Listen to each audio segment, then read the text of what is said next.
what is this? Host stuff here, Kadezi, and guys, I am so sorry. It has been 2 weeks since I uploaded the last Rambling Rollers. I can explain.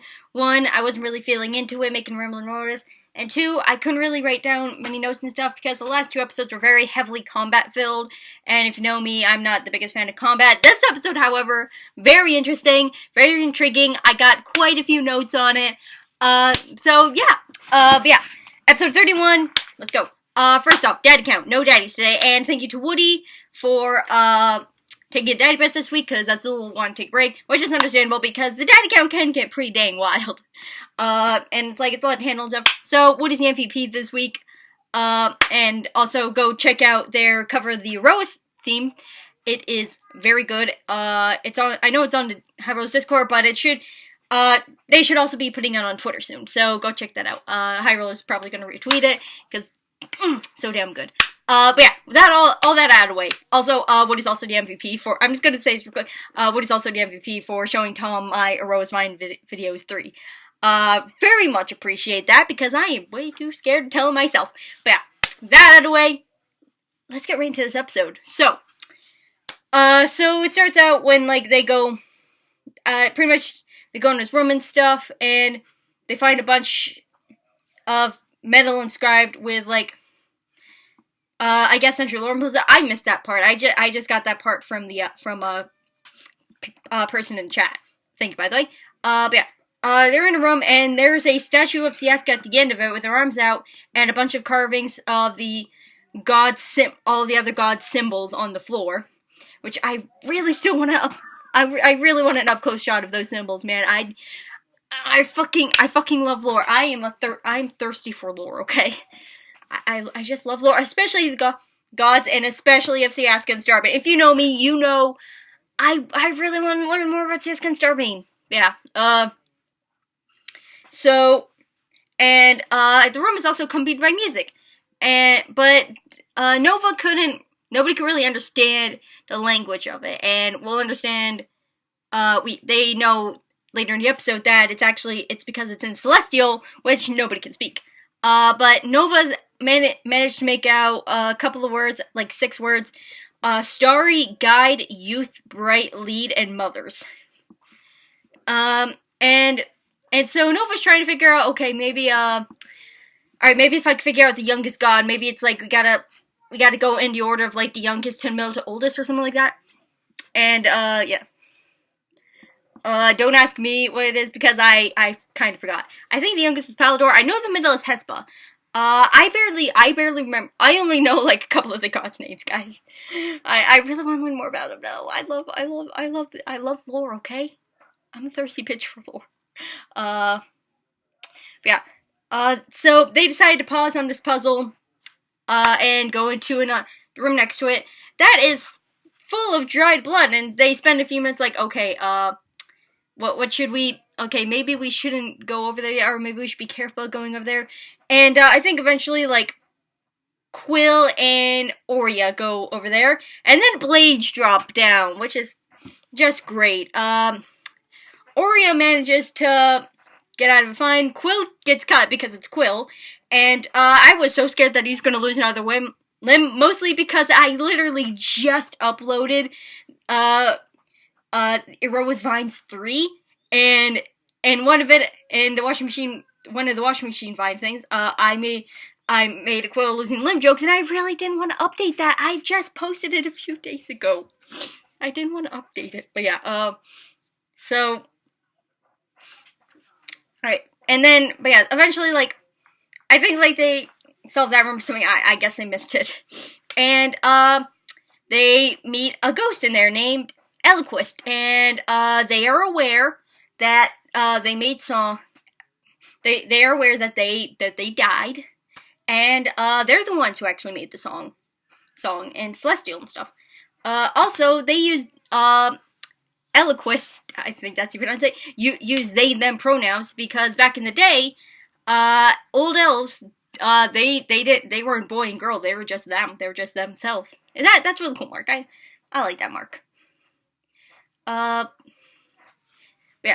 And, they said that the lyrics are, well, the first lyrics are, our starry sky guides us, guides us the steps of youth, shine ever bright, and lead us to our mother's arms. And apparently, like, once you get past that part, another verse plays and stuff, which I don't think we ever got the other verse. I'd love to know the other verse.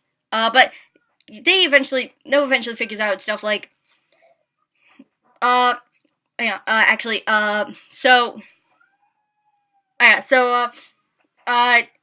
Eloquist says, yeah, I'll help you guys more if, you get me, like, out of these chains, because I don't like being chained up.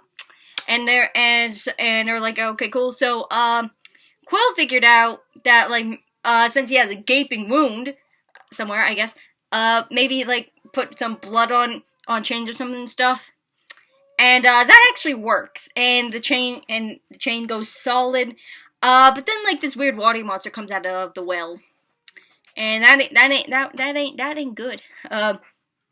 So they fight and stuff, and, Quill almost dies, like, literally, almost dies, and so, but, luckily, Ayla saves him by pulling him out of water, and Lucius does CPR, and if you listened real closely, you could hear the Quill Lucius zippers go wild. No offense to them, I actually kinda like that shit myself. But yeah, after that whole fight, Lucius doesn't want Quill to do that again, so Lucius cuts himself, and of course he doesn't really like it. I'm sorry, my nose is itchy. And it works, and Eloquist is free. And they're like, hey, alright, if you want, I could, like, go into one of your bodies and stuff, and I can, like, guide you there. I won't take over or anything. I ain't like that. He ain't Vesselvana, thing, is what they're saying. They're not Vesselvana. But yeah. So eventually, I think they managed to go faster. I'm not exactly clear what happened next, because, I will admit, I got distracted by BitLife, I'm sorry. It's an addictive game. That and Lovestruck. Not sponsored, but, Lovestruck, if you want to sponsor me, you don't even have to pay me. Just give me hearts. I want those damn heart events. Give me hearts and tickets, and then I'm good. I will do whatever. But yeah, fuck, where was I in the notes? Okay, so they find, like, an icy door and, like, Scully and Quill get, get real bad vibes from it, like, the gods wanted to stay the fuck away from there. And, Aurea, trying to detect, any, like, demons or monsters or anything like that, doesn't detect any of those. However, she does detect planar presence behind the door. At that moment, I was like, I drop it, like, I'm like, okay, that's the way I was like, I gotta listen to this. And then, right after that, Mark says to Kim that she feels the same for Tiangong. There's a shard in there of them, and I was like, are they gonna go through it? They have to go through. And, like, so Scully agrees, like, yeah, we have to go through. Like, I didn't expect it to be that bad. And, like, people are saying in chat, imagine if, this party just paid Scully, and she had to take a random group of adventurers with them. They'd be fucked. But yeah, damn. So yeah, of course, I always lose my place in these.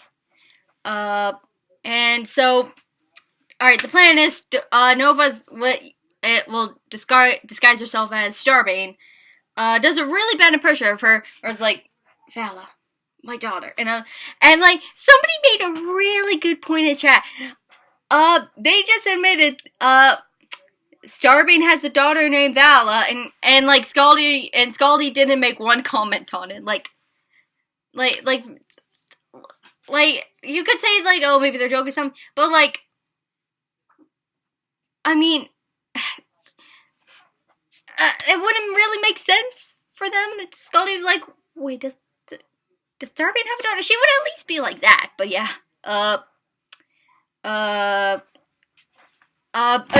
yeah, I didn't write this down, but, Tiangong says, call to Nova. And so, and like she tries to call for the shard, but she doesn't even know what it looked like. So, she got herself a Starbane and just went in. And she disappeared. And in the room, I guess it was like some, like, worshipping room or something. I forgot. Mark did a really good description of it. One that I cannot do because I ain't Mark motherfucking Hughes. But, go listen to that description if you can. It is beautiful. Like, just perfect. Like, Mark is so fucking good. That, like, let me just say, that whole description, I was like, I couldn't even breathe, okay? It was that good. Also, yeah. In, like, the center of the room, was a throwing disc, like, Tiangong something.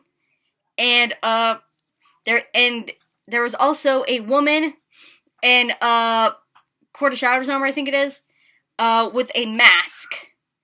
And, a fucking lightsaber. And eventually the other party members come through and stuff. And, like, people in chat were saying, Nova, call the shard, call the shard.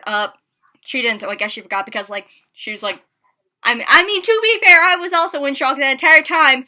I just had my mouth slightly gapped open, and, like, I couldn't even breathe, because, like, one, this is scary, but two, this description is awesome. So yeah. And it ended on a cliffhanger, and we gotta wait 2 weeks for the next episode. Because goddamn TwitchCon Berlin, which, I mean, I am looking forward to, because that one-shot is gonna have Nate Wants to Battle, aka Nathan Sharpen. I love that dude, I love his music. My best friend loves his music. I cannot wait to watch that, but also, I want to know what happens next. Even Rihanna was like, Like, the entire chat was freaking out, so I was freaking out. We were all freaking out together as a chat, the community we are. But yeah, that was such a good episode. I absolutely loved it. I loved the way things were described, the things that happened, and all that. It was just so good, man. Just so good. But yeah, that's pretty much it for this week, guys. Thank you guys for watching, and I'll see you in the next video. Peace.